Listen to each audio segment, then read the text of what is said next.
আহিবৰ কাৰণে আমাৰ এগৰাকী গাঁৱৰ বোৱাৰীয়ে আহ্বান জনাইছিল, কিন্তু আমি এখেতৰ লগত আমি বিশেষ যোগসূত্ৰ ৰক্ষা কৰিব নোৱাৰিলোঁ। কিন্তু প্ৰভু ভগৱন্তই কৃপা কৰিলে বুলি আমি ভাবিছোঁ। তেখেত তুলেন গগৈ, আমি তেখেতক এইখন মঞ্চত পাই আমি অতি গৌৰৱ অনুভৱ কৰিছোঁ।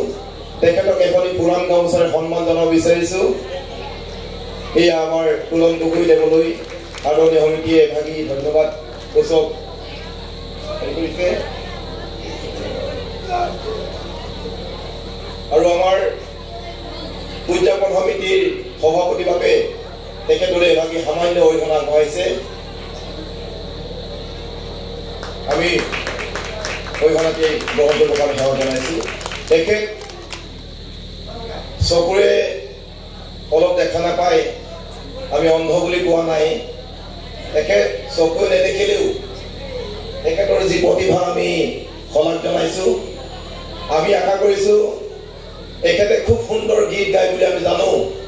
গতিকে এখেতক আমি এখেতৰ কণ্ঠৰ যোগেদি কিছু এটি গীত গুণগুণাই দিবৰ কাৰণে আমি অনুৰোধ জনাইছোঁ। এই এপাতে আমাৰ ইয়াত আমাৰ উদযাপন সমিতি সহকাৰী সম্পাদক উক্ত টপলাটি প্ৰদান কৰিবৰ কাৰণে অনুৰোধ জনালোঁ।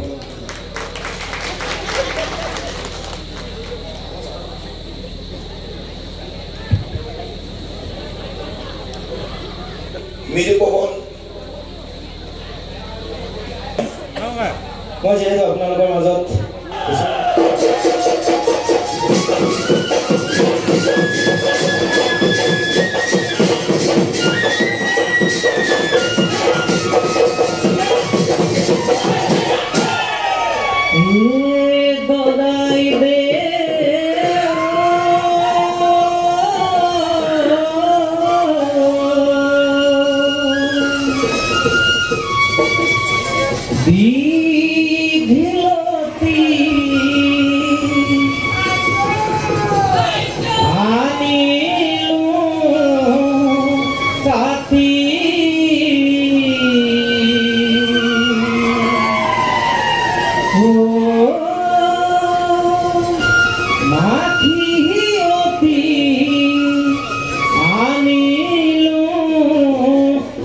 Ati